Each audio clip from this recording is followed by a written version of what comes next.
Today on the John Ankerberg Show, why does God allow evil and suffering in the world?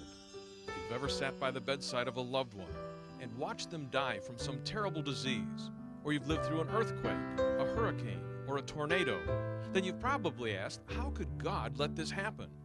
Isn't He supposed to be all-loving and all-powerful? How can there be any good purpose behind all of this? And if there is, what is it? To help us understand the biblical and philosophical answers regarding evil, my guest today is Dr. Norman Geisler, philosopher, theologian, and president of Southern Evangelical Seminary in Charlotte, North Carolina. Dr. Geisler is the author of more than 50 books and is considered by many to be the greatest living Christian apologist. As Americans think back on the events of 9/11, many still ask, why did God allow such horrible suffering and death to happen to thousands of innocent people? We invite you to hear this important topic that touches every one of us.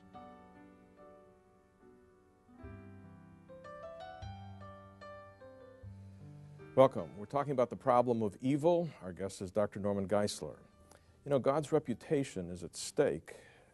He's on the line with the very topic we're talking about. And that is, if God is all good, all loving, why is there so much suffering, so much evil in this world? Why does He permit it? Why doesn't He stop it? These are the questions that we're asking. And we're going to be talking today a little bit about, couldn't God have made a better world? I mean, surely with all of His power, with all of His smarts, I mean, is this the best He could do? And we've got a specific answer to that, but I want to backtrack in starting this program on why God allows so much suffering. And last week we were giving a number of reasons why God permits physical suffering that we can understand. And I'd like to add a couple to that, Norman, and that is that we said that all physical evil can be connected to free will. First of all, talk about that, and then I'll ask the question. Well, God created free creatures, the ability to do otherwise. We brought evil into the universe, Lucifer, Adam, and all the little Adamites since then. And we can account for all evil in the world by relating it directly or indirectly to free will. Yeah, and we listed a whole number of them, I think 10 at that point. And I don't want to go back on that, but I do want to add something that because of Adam's choice and our choices after that, there have been certain things that have come because of our choices. And one of those has to do with people who say, you know, why did God allow me to get this cancer? Why did God allow me to have this heart attack? Why did God allow AIDS? Why did God do this? Realizing that if God didn't even exist, okay, some of those things would have happened. There's a book that's called None of These Diseases. Explain what we're talking about here. Well, the doctors who wrote the book pointed out that if we had lived by the principles laid down in God's law in the book of Leviticus, we could have avoided these diseases that we're getting today, that we've actually brought them on ourselves by our lifestyle and by our moral choices. All right, then the second one, which is a little harder for people to understand, is what is the connection between Adam's free choice and our free choice? God gave that privilege to us, has tremendous consequences, but we said that even physical evils, such as a tornado or a hurricane, result out of some of those things, free choice.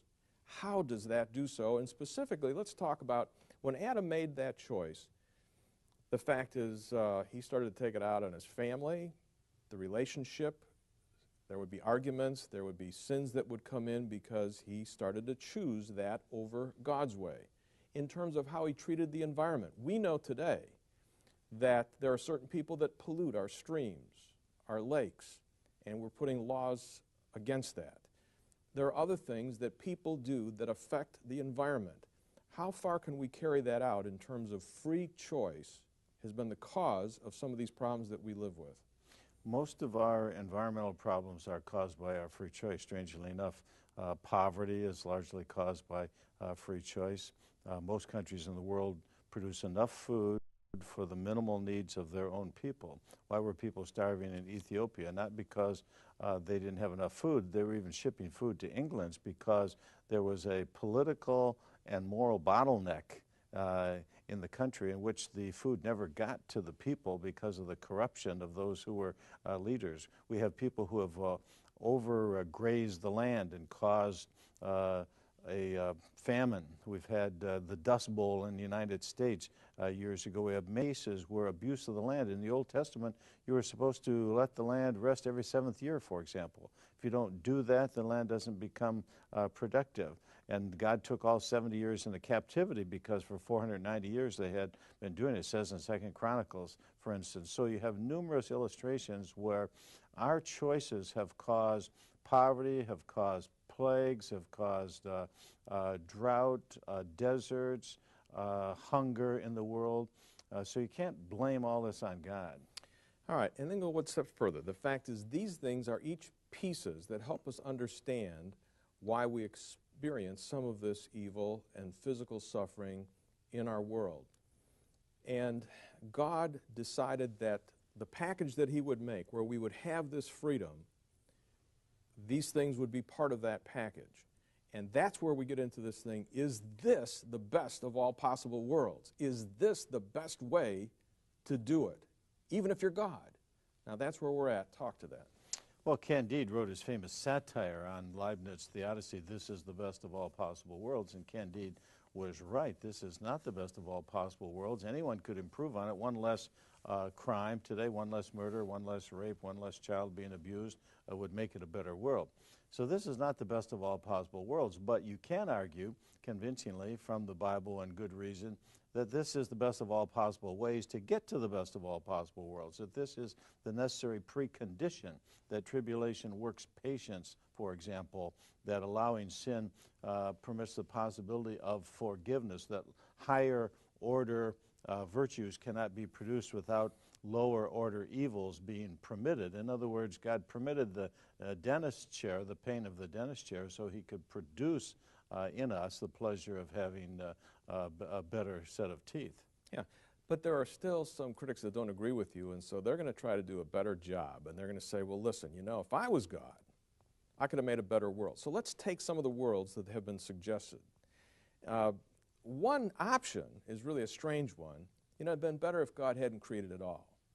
And let's use Judas in the illustration, because sometimes they'll use Jesus' words in Mark, where he said it would have been better than Judas had not been born.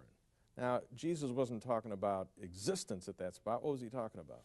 Well, he was talking about the intensity of his sin. It was probably a hypothetical hyperbole, an exaggeration for the sake of effect. He talked about straining gnats and swallowing camels. He used figures of speech like that to be more tolerable for Sodom and Gomorrah. He said Sodom and Gomorrah would have repented, not really, but to show how sinful they were. And so he's probably saying, look how great Judas' sin was. But let's take it literally, for example. He didn't say it would have been better if he didn't exist. He said it would have been better if he hadn't been born into this world. He already existed in the womb, and life begins at conception. Non-existence is not better than existence. So the atheist who says, well, look, why didn't God not create at all, because no world would be better than this world, is a gigantic category mistake. A category mistake is, how does blue taste? Well, blue isn't a taste, it's a color. So you're confusing categories. So to say a non-world would be better than a world is not even comparing apples and oranges, because apples and oranges are both fruit. You can at least compare them. It's comparing apples and non-apples. Yeah, nothing and something have nothing in common. That's right. Something's not better than nothing, and nothing's not better than something, because something and nothing have nothing in common. Yeah, but some people will still argue, say, isn't nothingness better than existence with pain and suffering? In other words, the pain and suffering is so great, they said, they're almost like in the boat of saying, hey, I wish I wouldn't have been born. What do you say to those folks? Even John Stuart Mill, the philosopher, said it's better to be an unhappy human than a happy pig, because at least humans have the capacity for a higher good and higher joy. No, that's nonsense, because it's still saying that nothing is better than something. It's saying no existence at all is better than an existence where you have some pain. And furthermore, it's assuming that that's all there is. You know, there's more to it than that. This is just a brief moment in time, and we have all eternity of pleasure ahead of us. Psalm 16:10 says that thy right hand are pleasures forevermore. So when we look back on it, we'll say this brief moment was worthwhile. Jesus said, in essence, I never told you that it would be easy. I just told you that it would be worthwhile.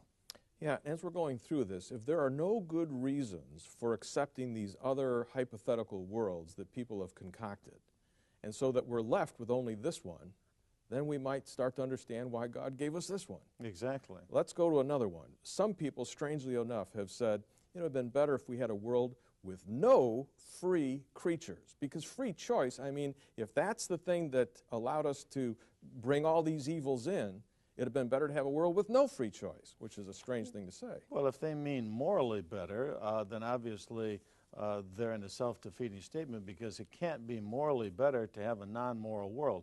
A non-moral world isn't moral at all. So to say that no world is better than this world is to say that no moral world is morally better than a moral world. Yeah, take your illustration of the animals in one world that have cancer, in another world where they do not have cancer. The difference between moral and metaphysical well-being. It's the difference between, let's say, a human being who's a moral creature having cancer and an animal having cancer. If you have, and there's a difference between an animal not having cancer and an animal having cancer and not having a moral world. For example, a moral world where somebody has cancer, that event has moral significance because it's happening to a moral being. If a non-moral being, like an animal, doesn't have free will, moral responsibility, has cancer, it's not a moral question. It's a physical question. It's not a physically perfect world, but you can't say it's morally imperfect just because it's physically less than perfect. Yeah, in the one world where he doesn't have cancer, he would be better physically, but not morally, because there's no morals involved, okay? Precisely. But then take this over to man. If we said, okay, God, make a man who's perfect and can live 1,000 years, but he doesn't have any choice. And that's a problem, because the higher good is for man to be given the choice. Otherwise, you got a robot. See, this is a moral problem, and so what they're confusing is moral and physical. You can have a physically perfect world that's morally imperfect, or you can have a physically perfect world that's not at all, because there's no moral free will and no moral choices or moral law. And so what the problem is for theists is to explain how this world is a morally superior world to the other worlds, or how no other world could be morally superior to this, to put it better. And a non-moral world, like no world at all, or a world where there's no free creatures, can't be morally better than anything, because it's not even a moral world. Yeah. All right, we're going to try to find out what is the higher purpose that God had in all of this, and we still got a couple more options. We're going to take a break, and when we do, we'll come right back and we'll look at some of the other options that have been suggested of what God should have done instead of creating the world that we're in right now.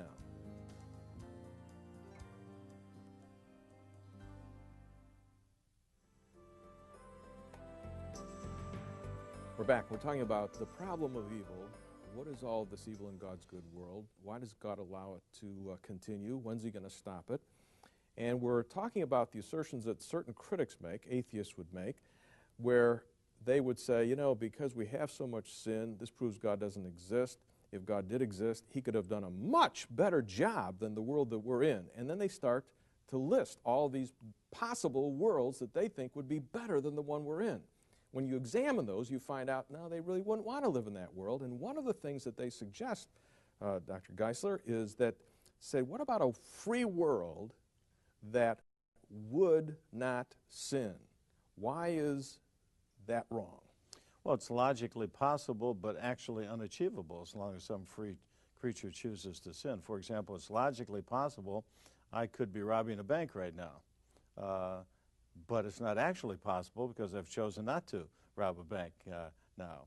So what's logically possible isn't always actually possible. It's logically possible that everyone would believe and be saved, but actually they don't. Some believe, some reject. If I threw 3 dice and I got 3 sixes, you would think I was lucky. If I threw it twice and got 3 sixes, you'd think I was very lucky. If I did 100 times in a row, you'd think the dice were loaded, right?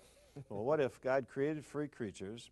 They could all either sin or not sin, follow him or not follow him, and all of them followed him. You'd say, well, the dice were loaded. The dice aren't loaded with freedom. You can really go either way. And the truth of the matter is the Bible tells us that 1/3 of the angels chose to rebel. Now, the atheist says, well, why didn't he just create the 2/3 that didn't rebel? And the answer is because 1/3 of those would have rebelled. too, because they're free creatures and they choose to do what they want to do. Yeah, I mean, it keeps coming back to this word free. I'm not sure we believe that God gave us that much freedom. And if he actually did, it's kind of scary, but he did.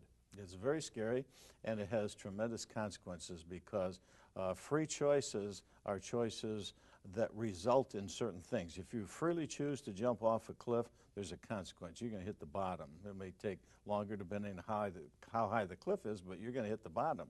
And there are certain actions, moral actions, that have moral consequences. Namely, if you choose that you don't want to obey God, if you choose that you don't want God in your life, one day he's going to say to you, okay, have it your way. You don't want me in your life? Then have it your way. That's called hell, separation from God. Yeah. Another one is even jumped on by some people who believe in God. And they say, you know, a better world would be where all people will be saved in the end. In other words, God will make it happen. Well, that would be nice too, as Freud says. I would pull a Freud on them. Freud, in his book Future of an Illusion, says if you want something to be true, but you have no reason for believing it's true, it's an illusion. And I want everybody to be saved. I want it to turn out fine for, I want Hitler to be in heaven. I want Saddam Hussein. I want bin Laden to be in heaven, you know. But probably aren't all going to be there because they made a moral choice, and God has to respect their moral choice. God is not a tamperer with freedom. C.S. Lewis says he doesn't interfere with our freedom. He doesn't work coercively, only persuasively. So if he only works persuasively on freedom, and he urges us and he encourages us, kind of like a romance, you can only go so far. You can court, but you can't force anyone to say, I do. They have to freely say, I do. And God treats free creatures the same way. All right, talk a little bit more about this thing of this is the best way. This world, then, is the best world, or the best way to the best possible world. What does that mean? Let's talk about it. Well, if it's going to be a moral world, if we're talking about moral best, it has to be moral creatures. So first of all, it's best because he made free creatures. And in a moral world, you have to have free creatures. It's best to respect somebody's free choice, not to say, you're free as long as you do what I want. You know, like my son is free to grow up and become a doctor, but if he chooses to be a plumber, then I shoot him. Well, then he wasn't really free. So you have to give people their freedom and respect their freedom. So it's good to be free. It's good to respect their free choices. But as soon as you admit those two ingredients and that God will not force freedom, because forced freedom is a contradiction, then you have to have a world in which there is a possibility of a hell, a possibility some people won't want to go God's way, they want to go their way. They don't want to be with him, they want to be away from him, to which he says, Ephraim is joined to his idols, leave him alone. Yeah, and that brings us to this statement. I mean, it's just saying it a different way, but it's so stark when you just say it out loud. Evil then has to be permitted. If you're going to produce a greater good, it does, because it's the condition for producing a greater good. Okay, talking about this greater good, because that still fogs people's mind. What is the greater good where we would have to allow evil to be permitted? The greater good is, if you're going to produce a more God-like, the greatest good is God. So the greatest good for us to be is to become most like God. If we're going to become most like God and have God-like characteristics, then evil is a precondition for achieving that, because you can't get patience without tribulation. Tribulation works patience. You can't develop character without adverse circumstances, because that's what develops the character. So God has to permit this moral training ground type of world where evil is permitted, evil consequences occur, and we can learn from this and we can make our choices based on it. All right, in the time that we've got left, if we have this theodicy, this rational outline, the reasons for God acting the way that he is acting, okay? People need to, I think, realize that if this world is the best way to get to where God wants to get to, and it is just and it is right, and they do have freedom, they don't want to stand before God someday and make these dumb accusations to him. God, you should have done it this way, and then God explains it to him and says, if I'd done that, you wouldn't have liked that for the following reasons. This was the best way. Talk about that, the importance of understanding that now, and then once you do, what should you do with that in terms of your relationship with God? Well, first of all, it's kind of dumb on our part to assume that God didn't do it the right way. He's the ultimate standard of what's right and wrong, and it's to assume that we're the ultimate standard of justice and God isn't. How do we know something is unjust if we don't know what just is? How can we say God is not just when He's the ultimate standard of justice itself? So that's a self-defeating argument. Secondly, who's in the best position to know what's the best way? The one who is omniscient and knows everything, or the one who is finite like us and doesn't know everything? So right there on the top of it, we're on the wrong side of the argument. If God knows everything, and if God is all good, then permitting this preconditioning for the greater good is something that we can be sure He's going to accomplish, because if He's all good, He wants to bring the greatest good. If He's all powerful, He can. If He hasn't yet done it, hang on, it's coming. How do I know? Because He's all good and He wants to, and He's all powerful and He can. If He hasn't yet done it today, then wait till it's either coming tomorrow or the day after, because you can be absolutely sure that an all-powerful and all-good God is going to accomplish the greatest good. Yeah. One of the things you say in your book is one of the purposes of God for creating this world was that God says He was willing that none should perish. Jesus in Matthew 23:37 says, Jerusalem, how often have I longed to